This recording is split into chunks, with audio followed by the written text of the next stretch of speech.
right, welcome to the Albert Hands. I'm Lyle. I'm Jeremy. And I'm Chris.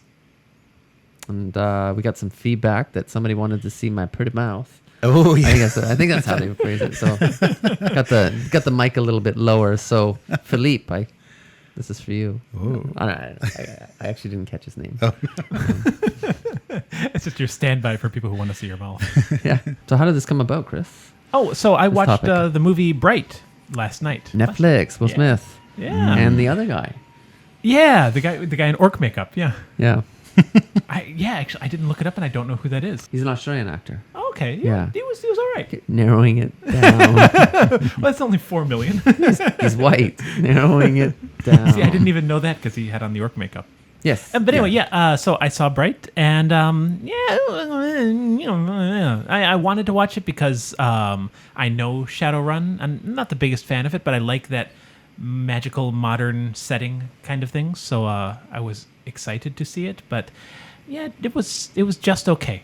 Plot was a little bit convoluted, so I didn't really care about the people in it, and they tried to do a whole buddy cop comedy thing, but either the jokes weren't funny enough, or Will Smith and Australian orc guy didn't sell it well enough, or something. So yeah, it felt like on the verge of being a good movie, but it didn't quite make it. When it first came out, because it's not a new movie. When it first came out, I watched it.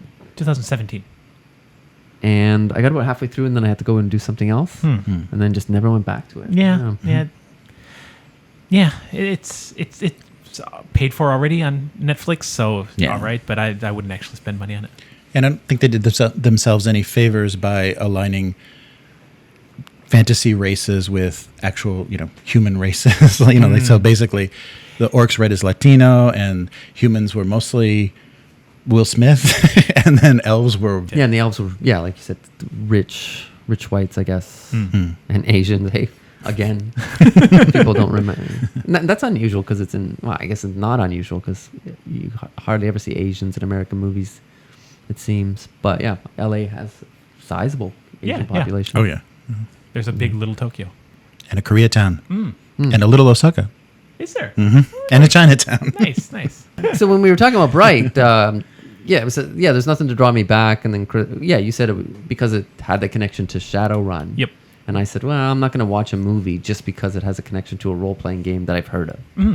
But whereas I said that I would. I think that's enough for me to go and see it in the theaters, just see that thing that I like being brought to life. Yeah, and then then we started talking about, people do play on that. And also reminded of something else we were talking about, but people are spending all this money on gaming paraphernalia, accessories. Excellent choice of words. Yeah.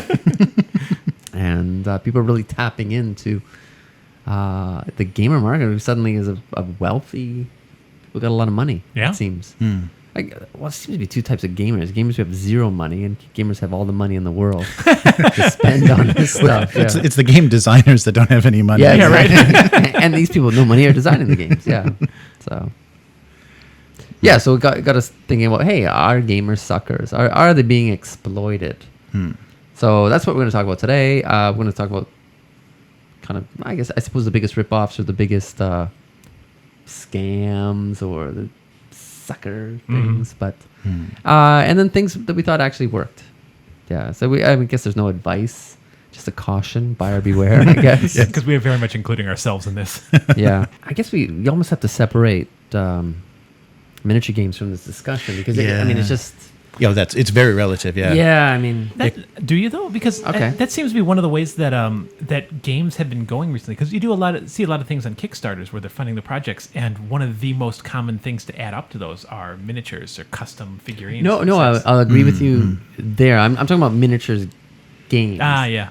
The ones that are built there, but no, you definitely see this evolution in role playing where. If people weren't around during that time, you could watch Stranger Things and see, you have the odd miniature on the table and loose leaf paper with a map drawn on it. And now we're getting into dungeon tiles and quality miniatures and all these props, or people are splash out, get these digital tables. Yeah. Oh, right. Virtual tables, all that stuff. Yeah, that's right. So what's the most embarrassing thing? Have you ever been suckered? do you feel? Did you buy Those are something two that you very different really? questions. Okay. And I want to keep it to gaming. Yeah. I don't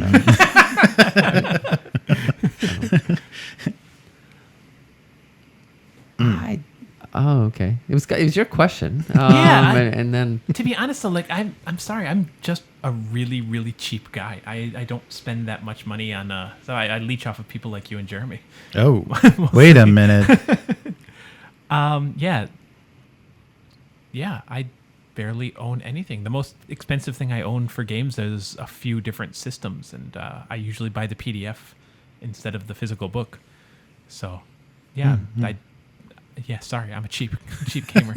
Like this is my dice bag. It's a free gyoza pouch that I got from work, filled with dice from the dollar shop. So, I'm sorry, I'm cheap. I don't know. I bought a $100 role playing game. Yeah, it was the Fantasy Flight games, Warhammer Fantasy, their version of it. Oh, and they were yeah. in the early days of them experimenting, and I think there was a little bit of a PDF panic among our RPG companies, and so they're like, okay, Oh, yeah. we can't just make books. Right. We got to make other things, and then it's not like they created this game. It was designed to be. It was like a board game, role playing game, and you got it, and you're like, "Wow, that's so cool." I never ended up playing it because you're just like, "Wow, is this really enhancing the gameplay?" You know, I've got all these dashboards and handouts and all this exotic dice, and yeah, it's harder to download or pirate, but yeah. And then it just kind of sat there. It was kind of big. Right. So I sold it off, but yeah, I don't know if I'm terribly embarrassed by it, but I kind of felt a little bit, suckered into that. Yeah. I don't know. That's not really a huge confessional because a lot of the extra stuff like dice towers or dice trays, I don't buy. Yeah. Right. And I don't want to shit on this company, but because they seem to be like that Matt Lillard. Is the face of the company, but he's got some partners, and he seems like a friendly guy, like reasonable guy. But the Beetle and Grimm's Pandemonium Warehouse, so they'll take like a $50 game or adventure for D&D, and then they come up with a like $500 box, platinum box for it, and it's deluxe, and people are really happy, going crazy, and it's like, take my money now, and you're like, that's exactly what he's doing. He's taking your money. Yeah, right. Yes. So. Yeah, people are just, it's worth what people are willing to spend. Yeah. But I kind of feel a little jealous that I didn't think of that and start a company that did that. But yeah, I would say I probably felt the most burned by a lot of limited editions or collector's editions of like core books, where they just like do a faux leather cover and then add $50 to the price. It's not actually paper quality differences or anything. You're getting almost the exact same insides with just and sometimes they don't even have the name of the game on the spine, so you put it on the shelf and you'd have no idea what it is. So not very practical, but I felt in a couple of cases just like, wow, that's ridiculous. So I've kind of backed off of that, and also because of the abuse that the books take on the table, it's like why would you use a more expensive book that you're just gonna batter flipping through? Yeah. Yeah, I did that for the 3.5. Switching over to 4E. Oh yeah. I was like, I better buy one of those deluxe player's handbooks, and I'm just like, why? Because I'll use up the other player's handbook, which great condition. Right. And now I've got like 2 player's handbooks. One is got a nicer cover, I guess. What did you guys think of the Pathfinder playtest books that got sold? Oh yeah. Oh, because they had special editions of those too. I didn't get suckered into that, but yeah, that was amazing. Yeah, the hardcover playtest book. Yeah. Why? Yeah. Well, there was like a faux leather like super deluxe edition. Like they had like 3 or 4 different levels. You could buy softback, hardback, some special edition, and the limited edition of rules that changed like the next month. Right? Yeah. It's just like, here's the updates. Thanks. Were the updates leather bound as well? Download this in leather if you have the special attachment to your printer. Yeah, right. We even got a ribbon. Yeah. Yeah. No, I think that was a bit of a jumping the shark moment for them. Yeah, I guess, but they were taking advantage of how much people were anticipating Pathfinder 2.0. I mean, this is a historic moment. I mean, they're moving on from that, original. A historic moment, a game coming up with another edition. Jeez. No, but this is them like Shadowrun is just making history left and right. Right. But for Paizo, I mean, that's their first version upgrade. It's their first game. For them, it's a very big event. I'll grant them that. Oh no, hey, and when we say this, we are not begrudging any of these companies At all. Well, we might begrudge some of the movies that were made, but no, more power to these people. But it's baffling, and I think it's causing some resentment in the gaming community. Well, everything causes resentment. We're going to call this what was it? Our gamers our gamers easy to please. And then you were like, well, judging by Twitter, no. It's like, so people, I mean, gamers will never be satisfied, and they're always going to find something to complain about. And this is one of them, because you have a lot of, and again, hey, the poor gamers versus the game designers versus the rich customers, and they're throwing their monies at these dice towers and these dice trays, and $500 versions of $50 games, and they're like, hey, why don't you spend $5 on my game? Yeah, right. I'm just like, no, we only play D&D. So absolutely, and I think that's, I mean, if you like economics or capitalism, that's great, because these companies are seeing a need, and they're going, people, D&D 5e's brought in new people, or got old people back into the hobby, or whatever. People, I don't know, in many ways, they're being smart, and they're going, I'm just going to stick to this one game.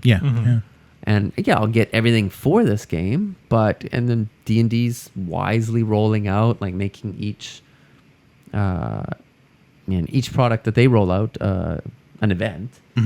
So then people get excited, and the people are snapping it up, and then they're like, well, I want to spend more money. Well, so what else can I spend it on? And it's like, oh, well, $400 dice tower. And I'm not kidding. There is a $400 dice tower.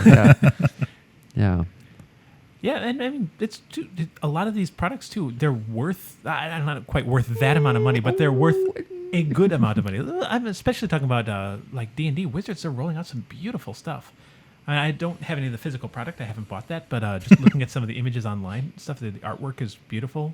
From thumbing through your guys' books, they put it on good quality paper and stuff. And you push your nose up against the monitor and look out. Well, the price has gone up. Like,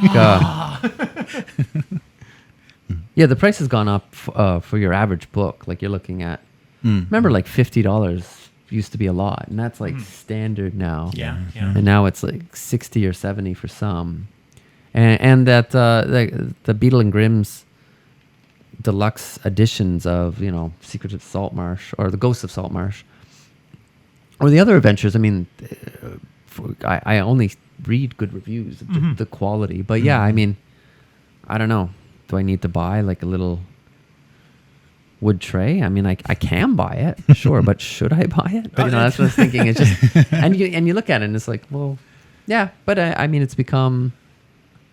It's a display piece. It is. It's a conversation piece. We can talk about it. Yeah. Well, in a lull in the game, we can talk about my dice tower. It's nerd cred. Well, I think there's definitely a social aspect to that, because a lot of people are gaming in groups that meet regularly, so they want to kind of, hey, look at this new thing that I got. They got a new case for their dice. They, and maybe dungeon masters are a little bit even more susceptible to that. They have some new cool screen, or they have some accessory that's going to screens. Before it was just like, get something in front of me with a folder, paper, and print out something in black and white and tape it to the front. Now and people. No, I think there's a lot to, and it's not only at the table because of social media, and then people posting up, hey, here's the screen that I'm making, and which is gorgeous, or here's the new screen that I bought, here's the new dice tower. What do you guys think? And then I got 400 likes. Or it's like dice. It's like I got 400 likes for this dice, and you're just. Have you ever used a dice tower before? No. I've never. I don't think I've ever even touched one. No. Yeah, no, I haven't either. So who knows? They might be worth all that. Yes. So people have just like turned off. These guys don't know what they're talking about. They didn't do the research. A dice right now? Yeah. And also, what about like the deluxe gaming furniture? Like, I think a couple of these companies have already gone out of business, but at like Gen Con and Origins and things, you have these furniture companies showing up that have, basically like, poker tables with, exotic hardwoods and, your choice of felt, and, that they can serve as a dining room table and you pull the panels off. Totally sane purchase. Sorry. The tables I see. Yeah, Yes, yeah. I'm fine. Well, yes and no. Yeah, because it looks cool, all the all the built-in stuff. But then you're like, what if? It often looks like there's not enough space. Yeah. I haven't seen the one little that trays are often really small. Yeah. Yeah, and they make the mistake of giving them to companies to have on their like video podcasts or whatever, and you can kind of see how it's not quite working well in a game session. It's like, oh yeah, that is a little small. It's it's a little deep. Everything is. Guy's got everything on his lap. Yeah.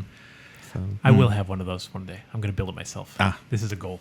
Yeah, but we live in Japan. Yes. And I think I think that gives us a little bit of a shield.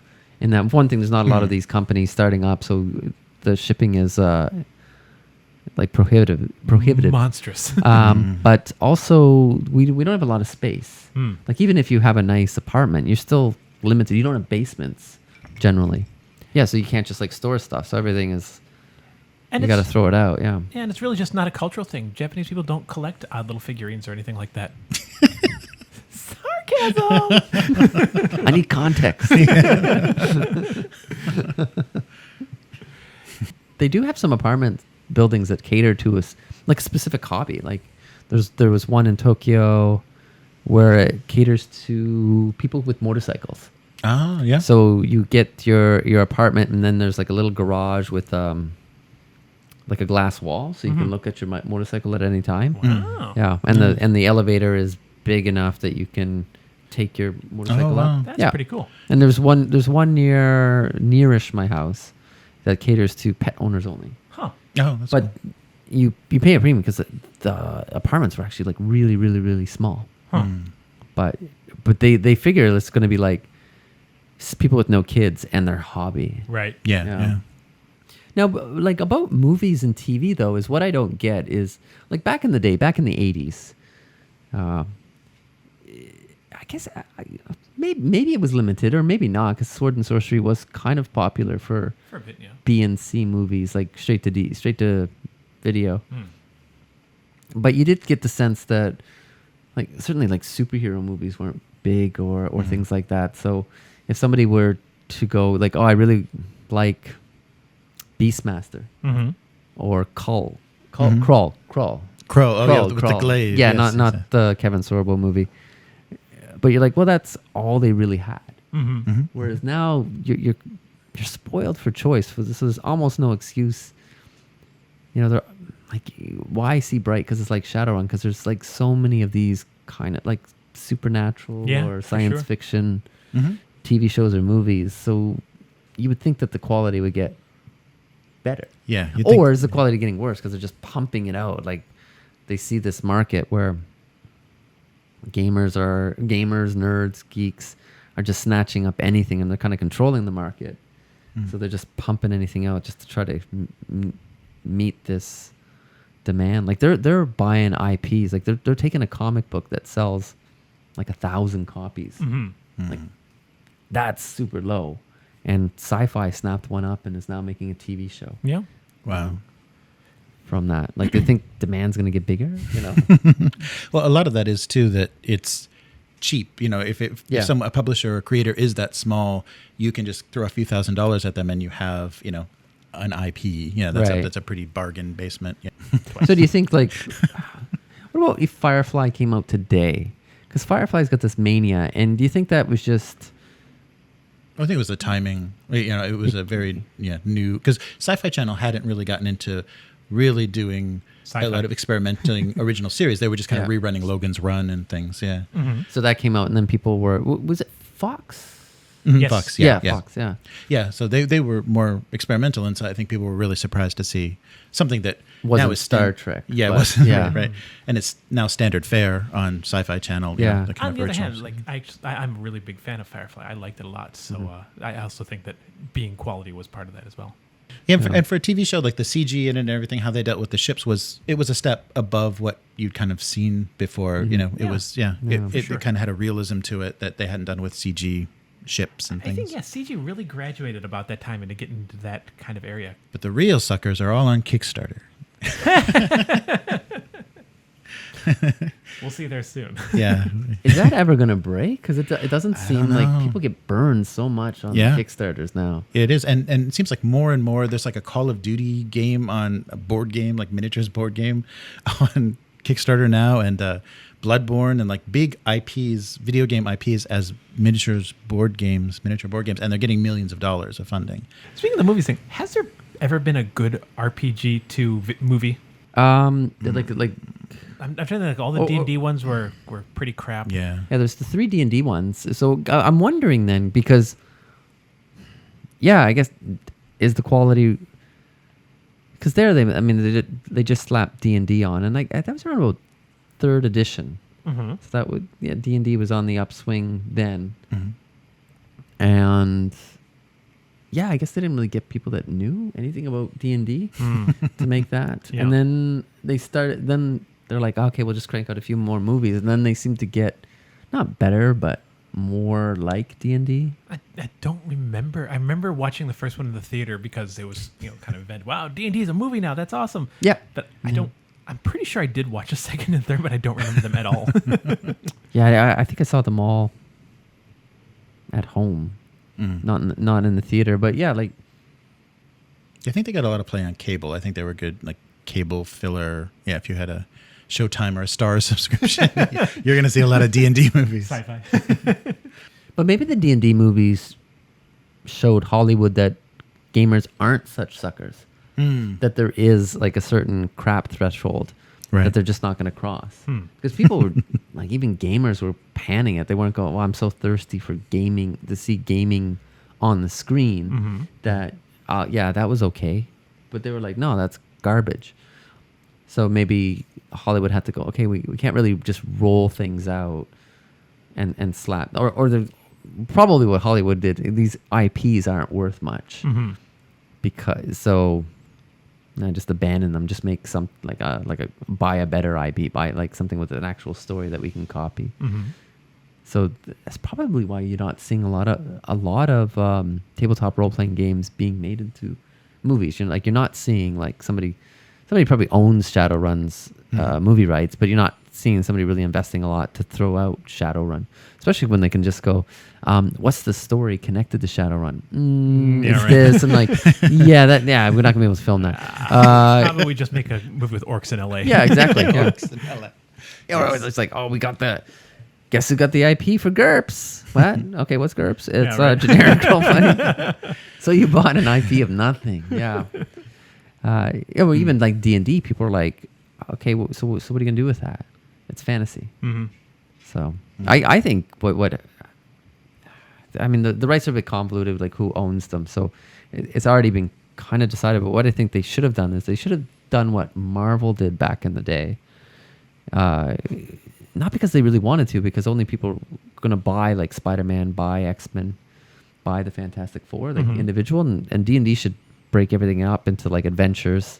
And say, who wants the Ravenloft IP? Who wants the Dragonlance? Who wants this? And sell those out. And like make a TV series or that, but like something like D&D. No. Yeah, what's that going to come out? Well, what? Yeah. I suppose you take one of those and add another. But if you're trying to catch the gamers, though, it wouldn't matter if you called it D&D or Ravenloft. They would know what it is. Right. Well, exactly. Yeah. And they haven't ever made any of the D&D novels, like any of the R.L. Salvatore books or anything into movies, right? No. Or has there been any? Yeah. Geez, I wonder how Dritz would play. Yeah, now, I don't know. Because then you would. Yeah. Now. what color will Dritz be? No. Purple. Yeah. I think people still have problems with that. I know. Yeah. Yeah, but that's. I mean, that seems like, especially because they're New York Times bestsellers. Often they can get some decent amount of sales on those books, but they've never even bothered to sell those. Nobody's bought the rights to any. Well, yeah, I don't know where they've bundled everything up as a D&D thing. Whereas, if they separated it all, and I guess R.A. Salvatore would own something on that. Yeah. you gotta wonder because I mean the IPs that studios are going for these days. I mean, there's movies being made of Battleship, My Little Pony, like breakfast cereals being made into movies. Why not? Why not some of those novels? Why not D&D? Hasbro, I mean, who owns D&D, but they had to scale it back a bit. But they've made their own movie studio, so now that's become the thing because Marvel has its own movie studio. So Hasbro has done the same. I forget what it's called. Oh, yeah. But they're now arguing over who owns the rights to D&D. But that was like a really smart play because we talked about it before, but they take $1 million and they would put that developing like a script and then they would shop it around to studios. And they scored huge with Transformers. It turned out that $1 million became like billions for them. Yeah. Then they tried to replicate that with Battleship. I liked it. It was a fun movie. I liked it. All right. I think not it's a franchise. Got 5 fans. You're looking at some of them here. 2 in the mirror. And yeah, like what? But Clue might come out again, I believe. And there was talk of Monopoly. I heard that. Yeah. Yeah. And then they canned a couple. G.I. Joe wasn't a raging success. Oh no. So there was 2 sequels, just one. One sequel. One sequel. Yeah. With the sinking ice. Yes. Yeah. Oh man, those are terrible. I think that's the first one. Is it? Okay. The first movie is Yeah, the Sinking Ice. I don't actually. In hindsight, I don't think I watched the second one because the first one was so bad. I think the second So one's bad. better, but not good. Ugh. Yeah. But yeah, I mean, you got to pick your game, and I mean, I guess it really supports the gamers aren't suckers to such an extent is that they can't just keep pumping out D&D movies. But are you hopeful that a D&D movie is going to be quality, or is it going to just be? Well, yeah, of course. Yeah. I mean, sorry. Okay. Do you expect that it'll be quality? I'll expect that's a very different question.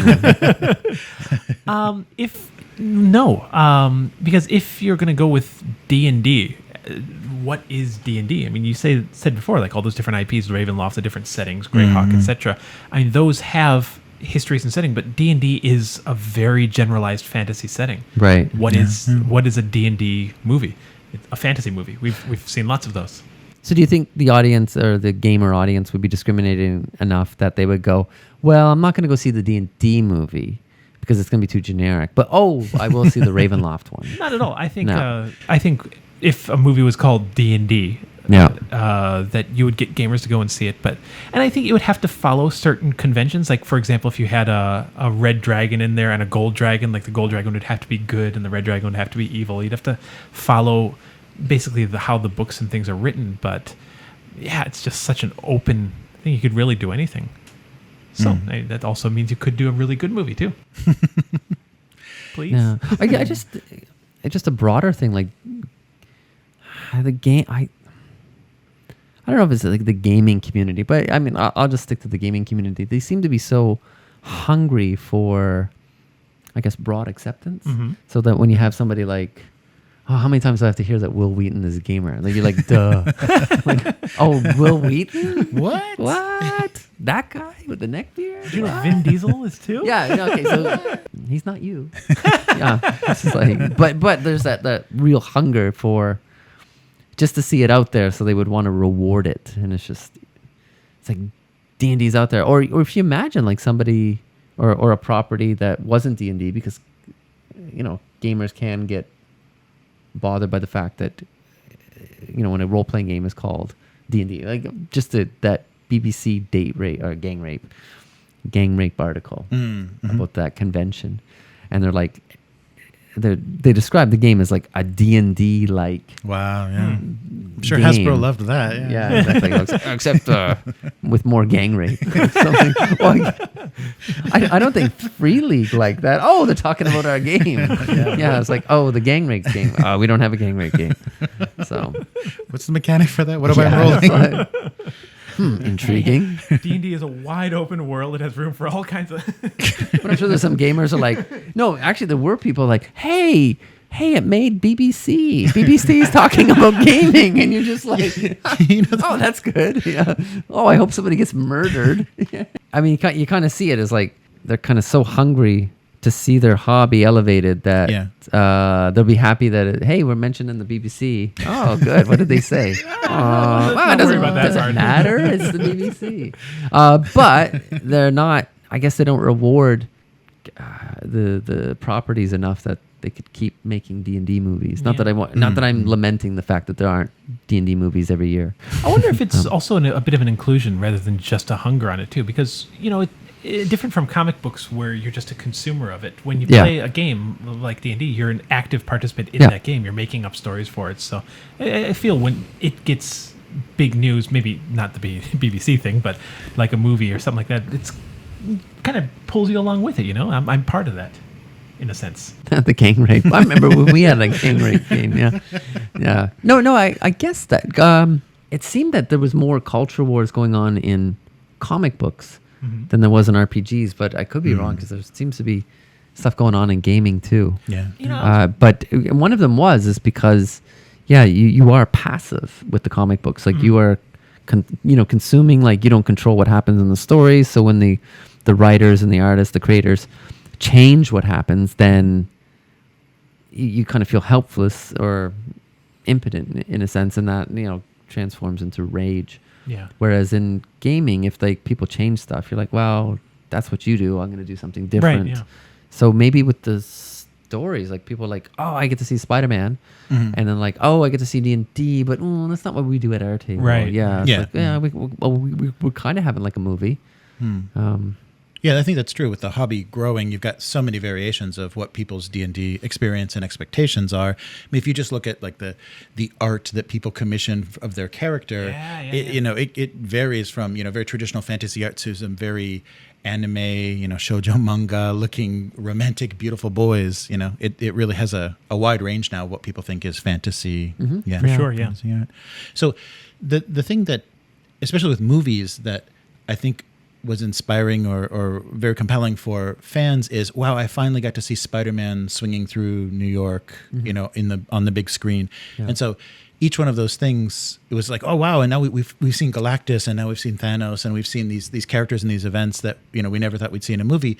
Do you think there's anything like that in D&D that I really want to see, that I would really want to see a Mind Flayer, really want to see Tiamat? Is there something that's a kind of classic D&D that people would be hungering for or be satisfied if they actually saw a depiction of it in a film? I think in Marvel, just like in Marvel, you have those kind of bigger than life characters. You have some of those iconic characters that are part of the D&D world.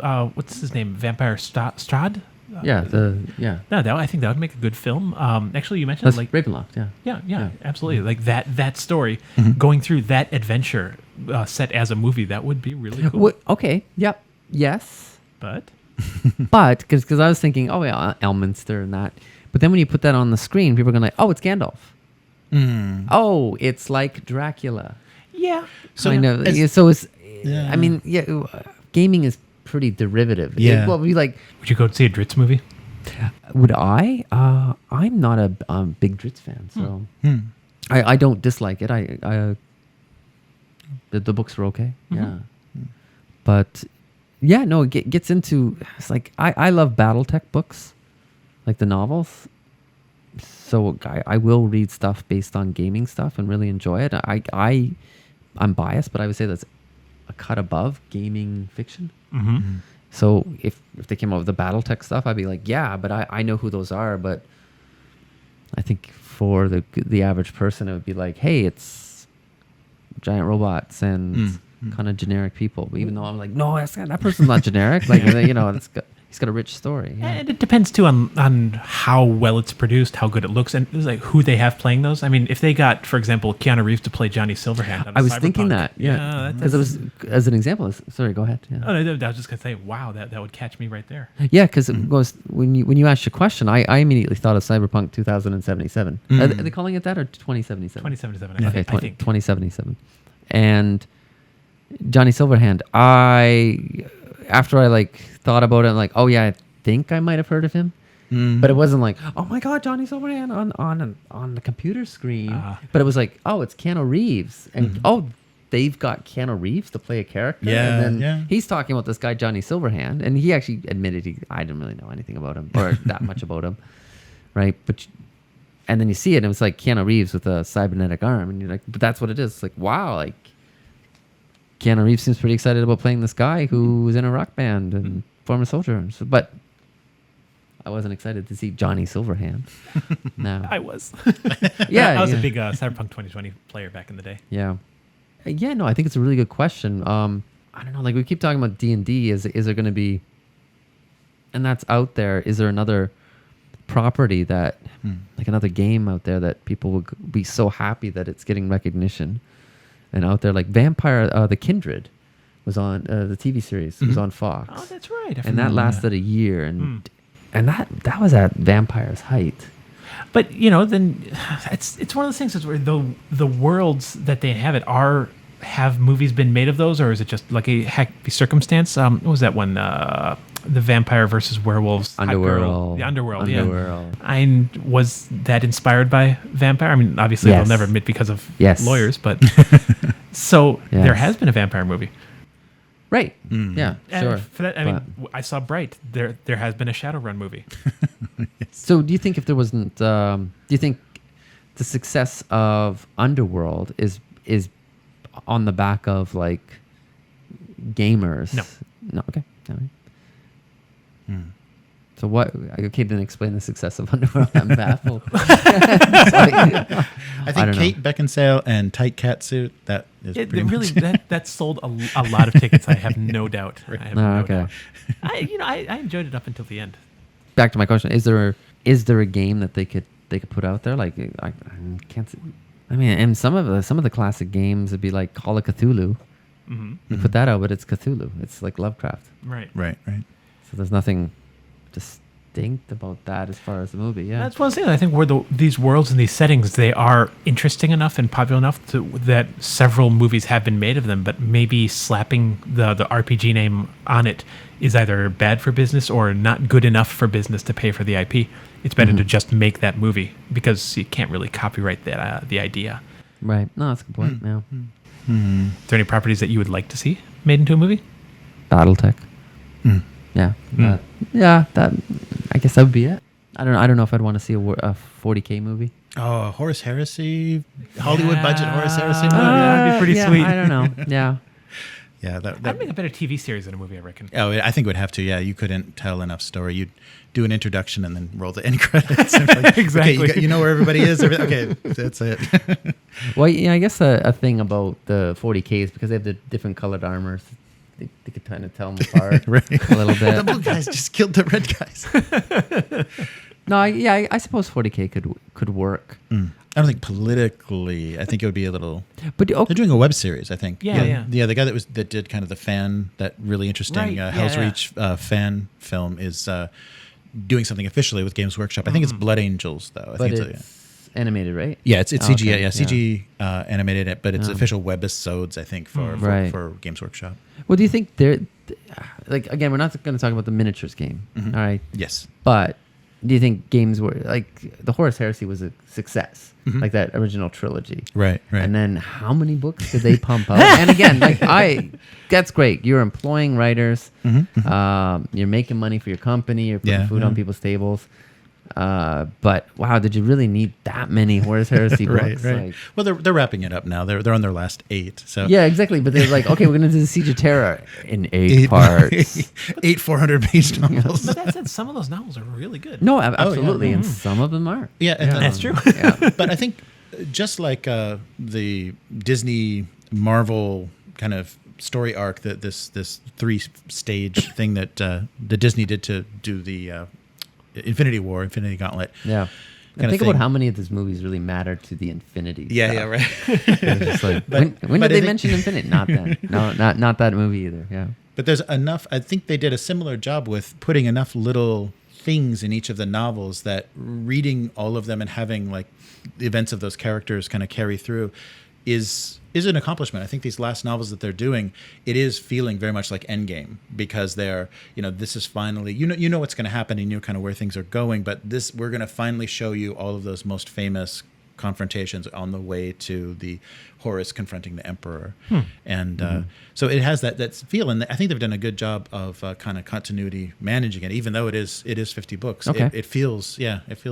So you don't think that like people gamers weren't suckered into? I don't think so. I Yeah. mean, there's definitely some filler books there, but I think they got they definitely got some top quality writers to kind of stick to a theme and a tone, and that's pretty impressive because it's quite a diverse group. And I think even like politically, I think a lot of people's personal politics and things didn't ever show up in those Horus Heresy books. They really stuck to that setting and kind of the stories that they needed to tell. Okay, all right, yeah. No, I did enjoy it. I just couldn't keep up. Yeah, And I was just like, I sometimes like you walk away from something, and then you're like, oh, it must have disappeared. Yeah. It's like, oh, people are still playing Magic the Gathering, but There's a Magic the Gathering movie going to be coming out. oh yes, There is? and I'm like, what is that going to be like? No, it was None based off those- of the book Arena, I think. And Okay. that was a really good book. Oh, was it? Yeah, seriously. Like, Really? I Okay. recommend it. Well, what was Arena? Was it the story of like these wizards battling, or Yes. like Yeah. Oh, you've read it? that seems like an odd. Yeah, it's just like I'm waiting for my get some more green they mana. cap this mana. It's really ingenious. Oh, I bet you. Oh, I can see. I can just see the third act now. Yeah. Yeah. So yeah, but I mean, it's I think when it comes down, it's like you said, these things is putting food on people's tables, and it's allowing them to create and enjoy the things that they like, and for the consumers, it's things that we like Yeah. to play with, to look at. Our movie reviews. Well, it put some food on people's tables. Yeah. Probably took 2 hours out of your day. So in the end, are gamers suckers? I think, hey, people can spend their money on whatever. I think, maybe gamers are a little bit too willing to part with their money. Or it's kind of, we talk about income inequality. I think there's like some spending inequality going on. Yeah. And maybe people are not only spending their money, but how they're spending their time. Yeah. I think if Magic the Gathering makes a lot of money, then I'm going to say, the gamers are suckers, because that's probably going to be like, Because they're paying for something that I don't like. I just what is anyway. Well, I think if it's somebody's major social interactions, being part of a game group, they've never run a game, they just play, so they don't need to keep buying books or anything, to complete a setting or to run a campaign. There probably is kind of a whole, like, I'm in this hobby and I want to bring something new to next week's game. So, and I think, like you even mentioned, the single system, like if you're only going to play 5e, that is you're going to reach a limit pretty quick on things you can buy for that hobby. So it is leading What people am I going to do with the rest of my piles of cash? It is going to lead people to kind of bling out their. Why don't you take up craft beer? That'll take the. But at the same time, there's an interesting, kind of do-it-yourself kind of maker group that supports role-playing. So Etsy is just full of all kinds of, gaming aids and tokens and custom dice. Chainmail and backpacks, yeah. Yeah, right. So Oh yeah, that was the inspiration. I forgot what it was. It wasn't the dice tower. It was the chainmail.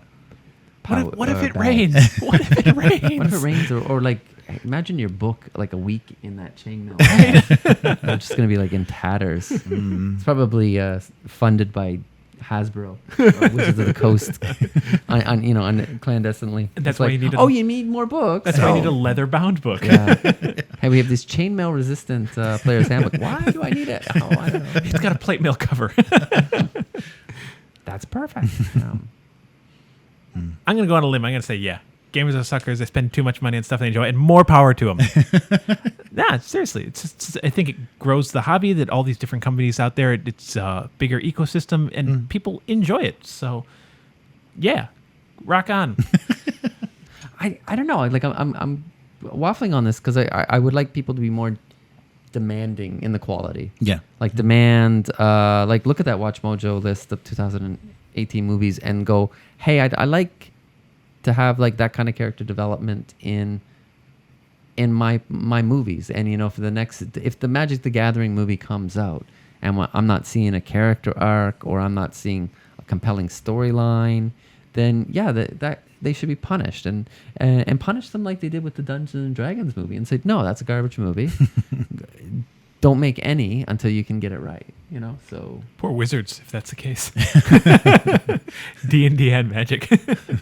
well, you make a good movie, and it's just like, yeah, I think the Horus Heresy, yeah, they kind of took advantage a little bit, but they maintained the quality enough that people didn't feel that. Yeah, I mean, some people dropped out, like myself, but for the most part, people are like, no, it's still the books now that are coming out for Siege of Terror are as good as the original trilogy that sold us. So, in that case, if you can maintain the quality, then do that, and people should demand that. Yeah, and don't make a BattleTech movie if you can't deliver on the quality of the novels. Yeah, just keep doing the novels. Yeah, Cut corners and just make little tiny robots. what, like miniatures? Or? Yeah. We're all like Micronauts. So, there's a property that hasn't been revived. Micronauts. I love me some Micronauts. I'd love me some ROM. Oh yeah, you know, ROM is okay. nice. Gamers are suckers. I would go see a ROM movie. Yes, It's yes. like, I heard it's garbage. Shut up. Shut up. I'm gonna see some ROM. Yeah, I would watch ROM. Yeah, I mean, we all have our blind spots or our nostalgia weaknesses. Yeah. So I have all of them. yeah. All right, so let's start a campaign to get a ROM movie on. Because if you are a sucker, join me. Green, hashtag green light ROM. Yeah, no, let's get the Bill Mantlo ROMs back in print. Oh yeah. Yeah. Yes, let's get and the Bill Mantlo Micronauts. Is it like a licensing? Yes, it's it's a Mattel. licensing. Yeah. But I don't know why, because they sold the license to IDW to make the new stuff.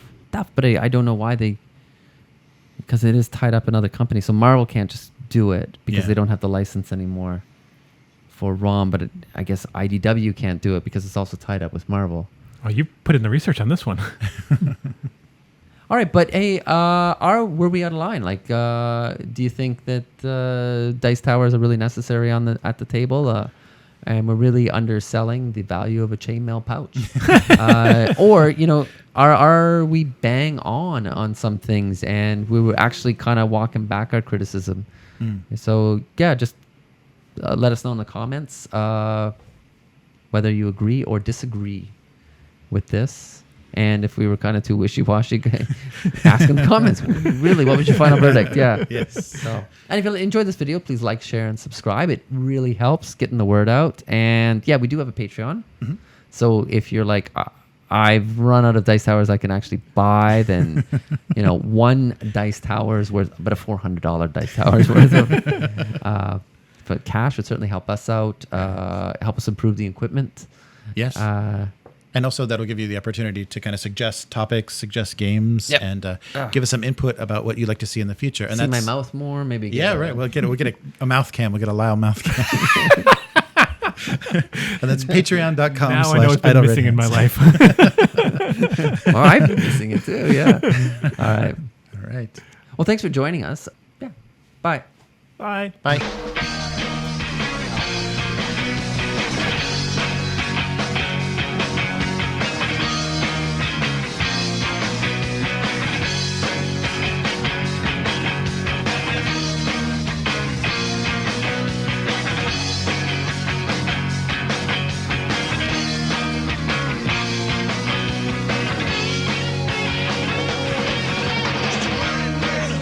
Road that makes the journey here, makes the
Code Red. Yeah, right.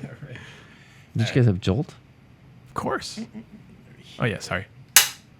Oh, actually, no, that's not on camera. Wait. Do you need silence? Oh, yeah, we can do it after. Room tone. We can do it after.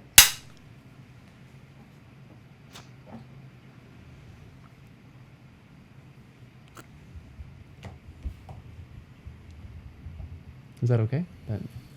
I can take it out. Yeah, it's not bad at all. Okay, cool. Yeah, because these mics don't pick up. All right, get all the low cuts on. Oh, actually, this is me. All right.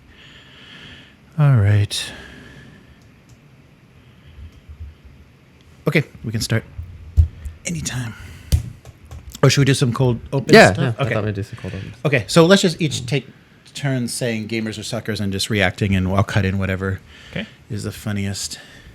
We're gonna Man, gamers are suckers.